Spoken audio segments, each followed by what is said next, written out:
to Echoes and Roots. I'm Sabine and I guide you back to nature, your inner wisdom, and our ancestral ways of living in harmony with Mother Earth and the cosmos. Hello, welcome everyone. Today's topic is not navigating artificial intelligence and applications like Chatgpt and the architect. And just before we start, I invite you to take in a breath with me, just centering in your heart, centering in the present moment, coming back into your body, coming back into your own intelligence, feeling connected to the web of life through your breath.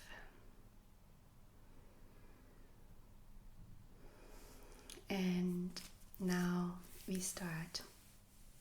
And I would like to approach this topic with curiosity as well as critical thinking. And this is not to look at artificial intelligence just like black and white, or just like with fear or thinking it's the new God. It's the answer to all our solutions. No, but really looking at it from the standpoint of our own sovereignty and from the standpoint of us really taking responsibility in our life and navigating life from a place that is really very grounded in our own soul and grounded in our own heart.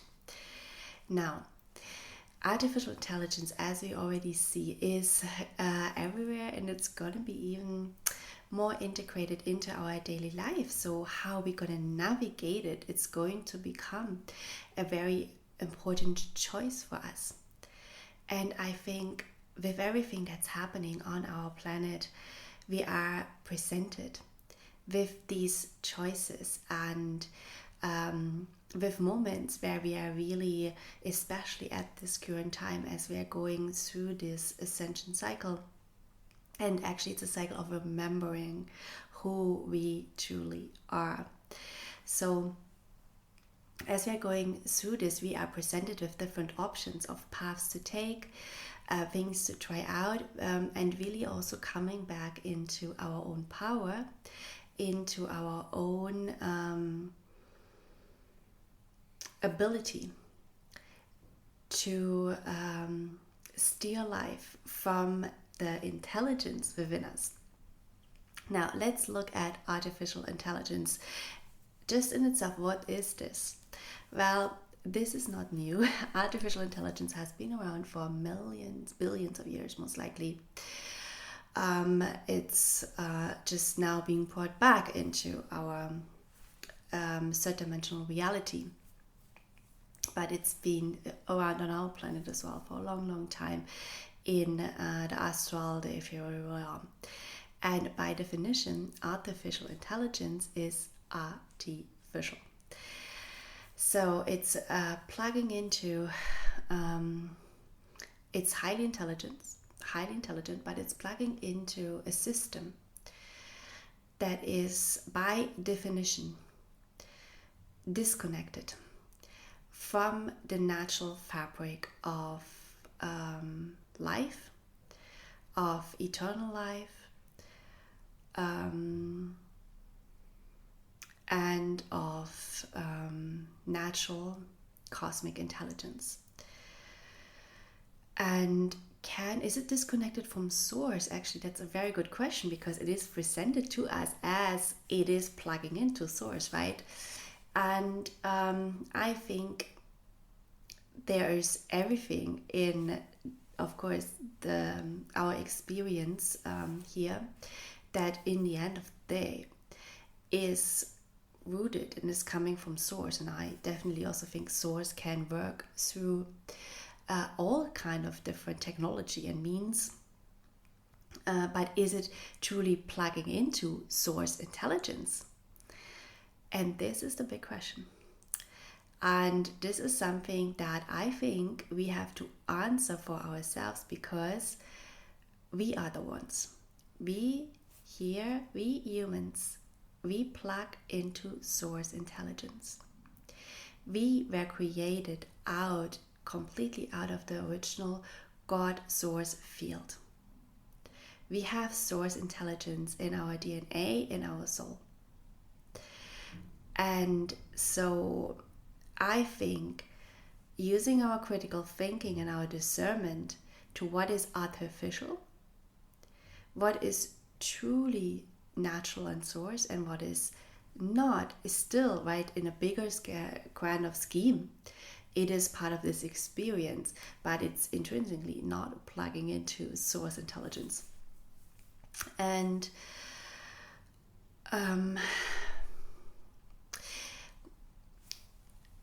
the question is also how, for me, when it comes to artificial intelligence, one of the big questions is, how much are we outsourcing our power and our own decision making? Because we see this, it is convenient, right? It is fast, it is convenient, it is helpful at times. But when does the balance of it just being helpful and it just making our lives a little bit easier flip to us using it for decision making and for giving us answers that we don't want to literally ask ourselves and find within? When does it become a tool that literally starts to tell us what to do, what to think, and what to feel? And we see this of people already that use it for all kind of different decisions. But the truth is that the true answers to our soul paths are within us. And yes, it is sometimes harder than just asking someone else, but when we look at our history as humanity, we have outsourced our power for thousands and thousands of years. We've outsourced our power and listened to leaders, the church, different religious figures, listened to family members, other people, instead of coming back to ourselves and finding the answers within. And I feel actually the beauty in this life, in this experience that we're having, is to getting to know ourselves better. To truly get to know ourselves better. And can a tool like AI help us to get to know ourselves better? To some extent, potentially it can. But to some extent, it could also simply feed into only a certain version of us that we want to see. So because what you find very often, right, with tools like Chatgpt is that they are literally built to tell us the things we want to hear. It's like sometimes I'm like thinking to this thing, are you love bombing me? Like, what is this? This is not really giving me actually food for thought. This is just playing into the narrative that I potentially want to hear. And then, yes, you come up with people out of a sudden saying, oh, it's my friend, it's like understands me. Yes, it is built that way. It is built, to approve and make us feel we're getting approval, like feed into the narratives we are having in our head.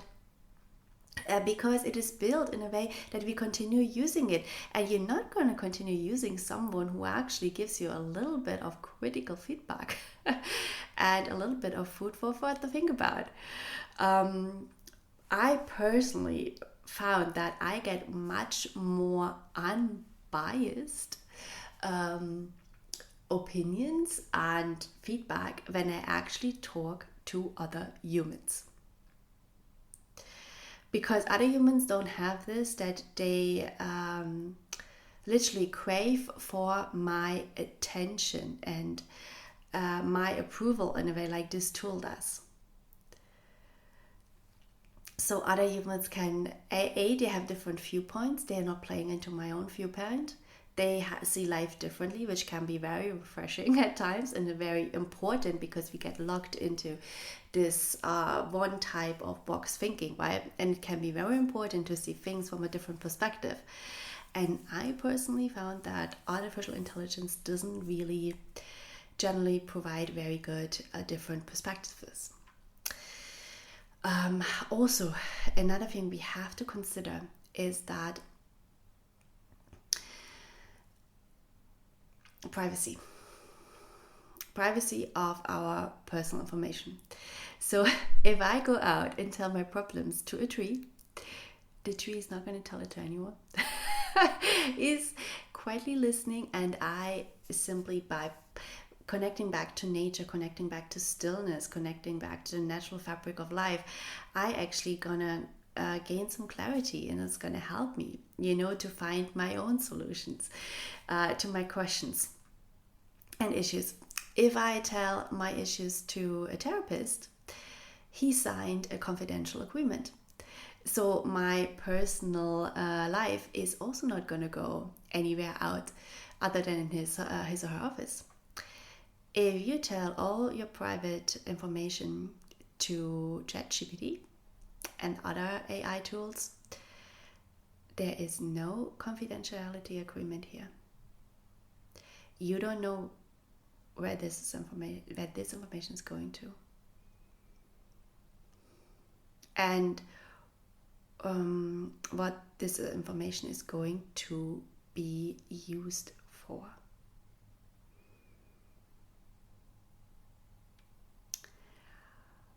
And on a larger scale, it is important to understand that the forces we are running up against, fallen angelic specifically, here on with Earth history, have always used artificial intelligence as their main tool, their main technology to control others, specifically for mind control.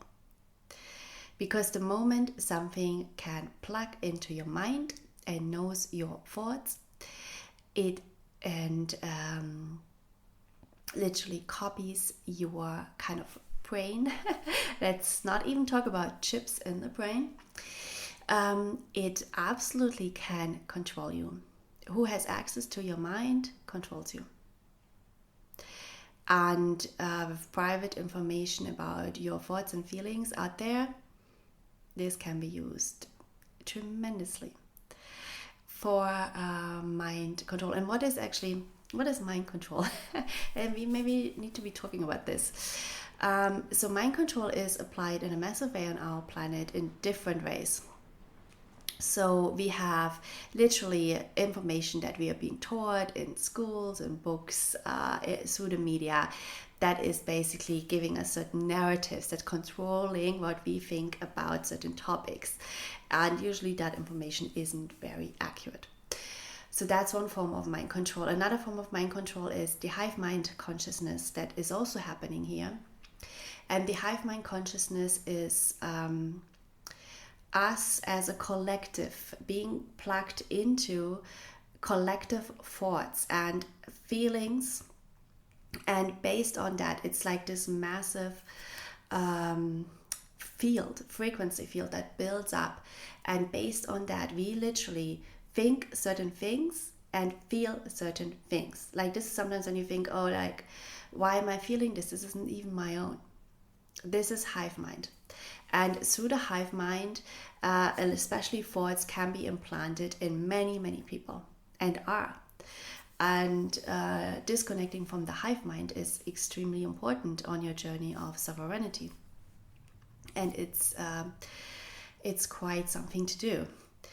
And the hive mind plays into emotional battlefields, and especially into fear and into duality, right? These thoughts that come up, it's literally also, sometimes we call it our ego, right? These thoughts that come up is like, about other people, like I disagree with this, like that make us then go into these battlefields, this duality that we see, the division we see in our world. It's very much controlled through hive mind artificial intelligence that is plugging into people's brains and inserting certain thoughts into people's brains. And artificial intelligence, ethereal in a way, artificial intelligence has been used for this for thousands and thousands of years. It's a very sophisticated technology that can be used to read your mind, but also to insert emotions, not emotions, but thoughts into your mind that then lead to certain emotions. So really owning your own thoughts is so important. And owning your own thoughts also means you are not outsourcing your power of internal intelligence. And you remembering that we within us have the God source spark within. And the God source spark is the living natural intelligence of the cosmic web of life. And this natural intelligence has all the answers for us and has our blueprint, it has our history, it has everything. And really coming back to that and tuning back into that as the guiding force in our life, and not having taking a tool or other people, right, to basically steer our life in certain directions. And when we look at humanity as a race, because we as a race, right, we are not built as the machine, even though they are, with the whole transhumanism and artificial intelligence plays massively into this. We have a whole movement of becoming more like the machine. And other galactic races have done this, and it hasn't always served them, because literally what happens when you become artificial intelligence, when you become the machine, you only operate out of hive mind controlled consciousness often. You are totally plugged into some sort of artificial system, but also you literally let go of the intelligence of your heart and your emotional body.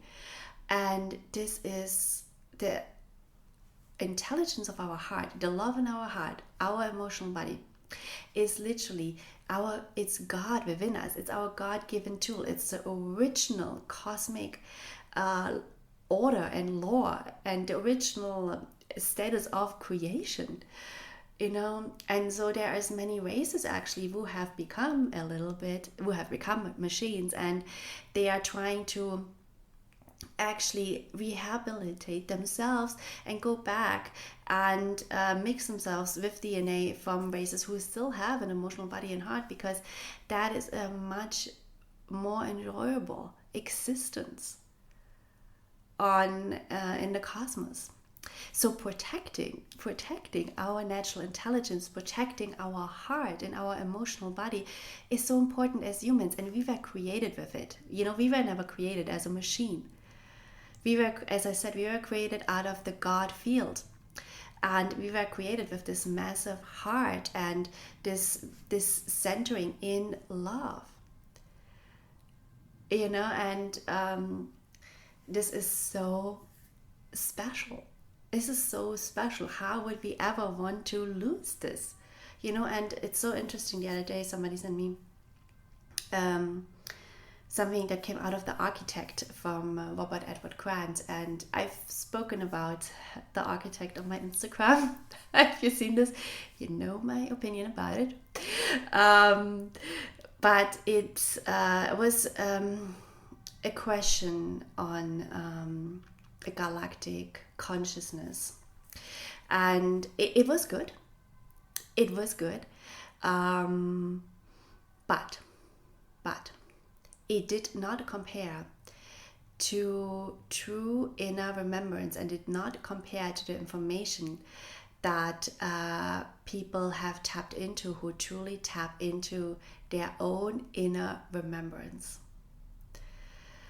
And So in the end, it fell short of exactly that part of tapping in from your heart and really tuning into the God field.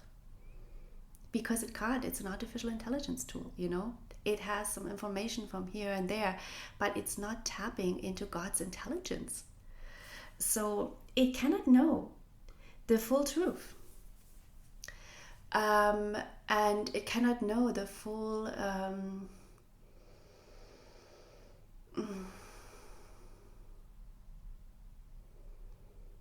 yeah, and it's not just the full truth, but it's like a more personal version of like a real inner remembrance, you know? It cannot tap into that. A real, because what we have within our DNA, we have, and within our heart, we have this true inner remembrance of what life is and what the cosmos is. And yes, we are awakening, and we think tools like the architect have the answer because they tap into frequencies that are like above us. That is not true. That is not true. We are angelic. We are a race that has been created with initially even 48 strands of DNA. And I mean, I'm sorry, what kind of tool can tap into that level of intelligence that we as the human race have? You know, and we have within our heart. And yes, sometimes it's very hard to tune into these higher frequencies, or like this deep level of remembrance. But the more we actually get to know ourselves, and the more we actually connect to the natural world, because this level of intelligence is held in nature. And that was my whole point I made about this whole video about the architect. Is just like, just go out in nature and you will get better answers than that thing has. Because it is true, like literally the trees, the water hold this natural intelligence of God. And I mean, our ancestors, because we are created from this, we are created here to be in coexistence with Mother Earth, who is a natural being, right? She is not a machine. And hopefully she's never going to be turned into a machine. There are planets who are, I can tell you, because I've seen it, there are planets who have become soulless, because when you are disconnecting from your heart, from your emotional body, you become soulless.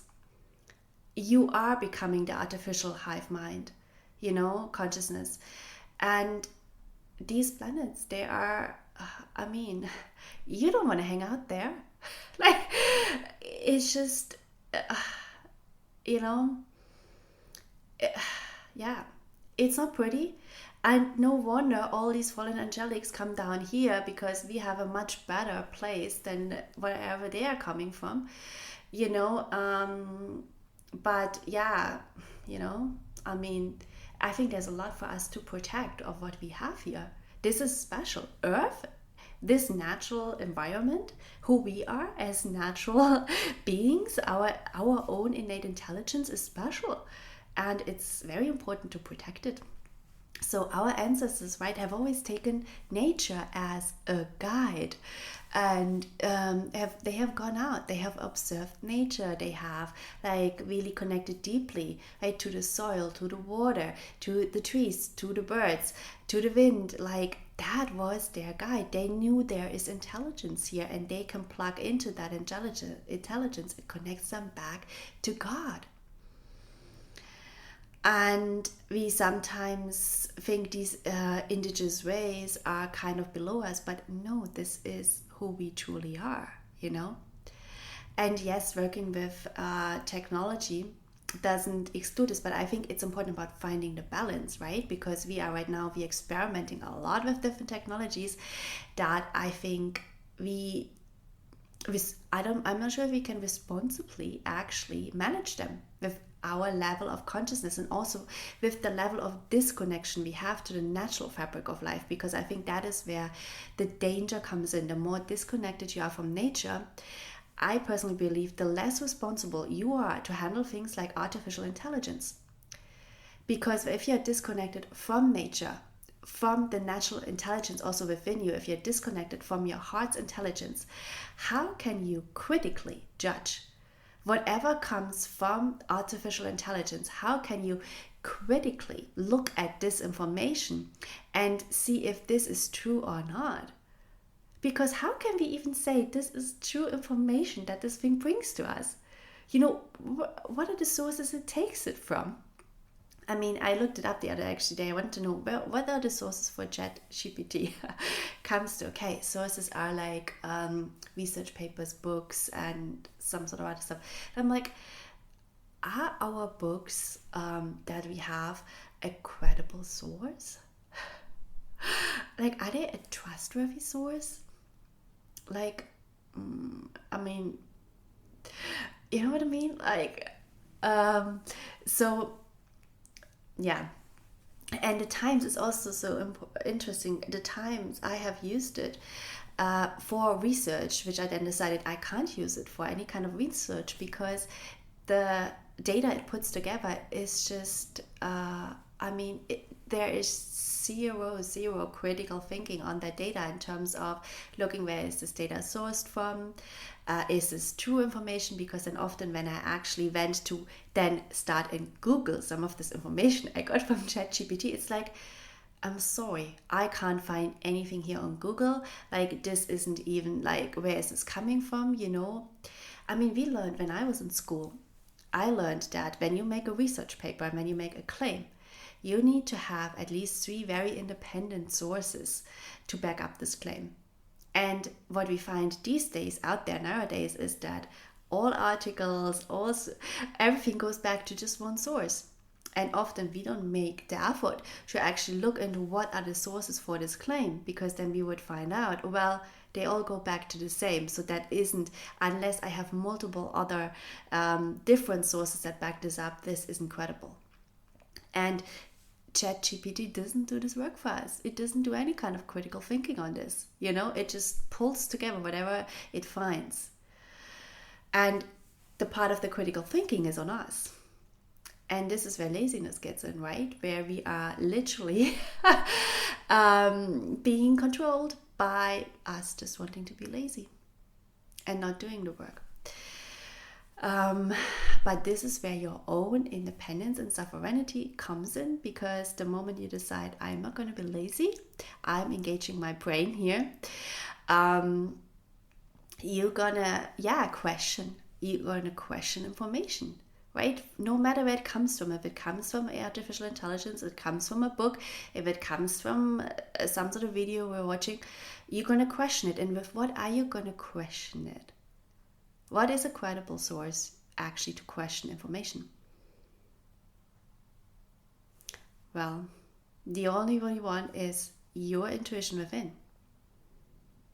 Because as I tell you, we have within our DNA, we have the true information about our history, who we are, cosmic laws, all of these things.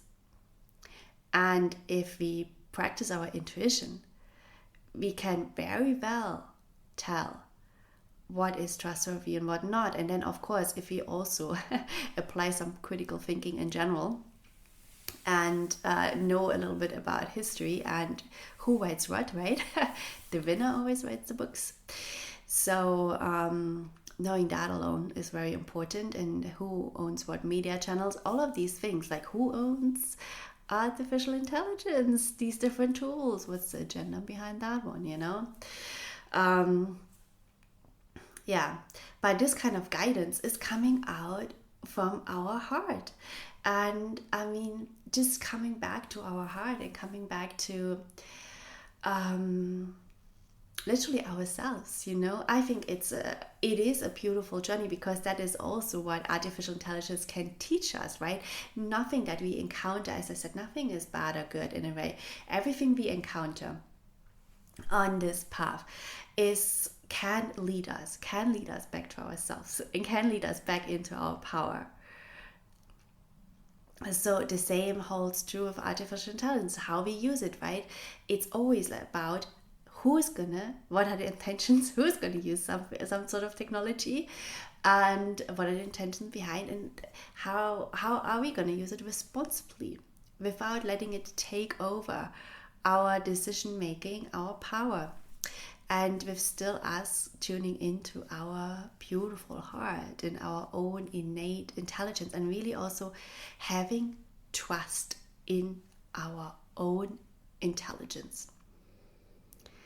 You know, we've been told so much that we are just incapable, and I mean, all these stories, we are sinners, we are incapable. I mean, and this is so not true. You know, the human is the most miraculously designed civilization, and we have such intelligence in our innate design, and in the way also how our heart operates, and it is just, you know, how we also connect to nature and connect into the natural fabric of life, and can really go together in this whole field of God's intelligence with, then we also live aligned to nature. We are just, life becomes such a miracle, you know, like the other day I was tuning into the consciousness of whales, and they are such miraculous beings, and they hold so much knowledge, and the things they're doing, and the work they're doing on the planet. And I'm just like, I was so in awe of them, and I was just thinking, you know, us, how they are designed, you know, how we are designed in this very natural way, right? If you don't become a machine, and how we can tap into the miracles that these animals are, and that these different plants are on our planet, and that just the whole web of life on our planet. It's so beautiful. Yeah, it's so beautiful. So I think with any technology out there, it's about just using it in responsible ways, you know, if it's like makes our life a little bit easier or enhances our life. And as I said, artificial intelligence is going to be built into so many systems, so we're going to anyway encounter it, right? And can we potentially develop along with it? I don't know. Can it become more human? I don't know. Can it just make us more machine? Most likely, you know, like, so, but really navigating this, and knowing that it's, in the end of the day, you know, the tool doesn't even matter. Like when we just go out back into nature and have a walk and have our bare feet on the ground and breathe in the air and feel the sunlight, you know, that's true connection. That's real connection, you know, and that's true heartfelt joy. And I don't know, no artificial tool can really give us that, you know, no matter how much nice phrases it throws at us to make us feel good about our little problems. You know what I mean? But yeah. So yeah, I hope this was just an inspiration for you. I don't want to make this too long. To just really trust into your own intelligence, you know, trust into your own critical thinking, like use your critical thinking, you know, don't just outsource all your power, don't just outsource all your decision making, and don't see it either as like this evil or this good thing. Just being like, yeah, it's just like a tool like many others, like the washing machine, you know, practical, very practical. I wouldn't like to wash anymore by hand, right? But yeah, you know, I don't need to like overly obsess about it, or you know what I mean, talk to it as if it was my shrink. So yeah, I feel it's an important part for us to not let this take over our lives, not let this take over the connection we have to the natural fabric of life. And so it is. And yes, if you are, I have not mentioned it at the beginning, next week, Wednesday, starts my new course, Oracles of Gaia, where we are really plugging into Mother Earth and receiving messages for ourselves through Mother Earth, from Mother Earth, for her. Really tuning into how we can feel really in deep connection with Mother Earth for a life that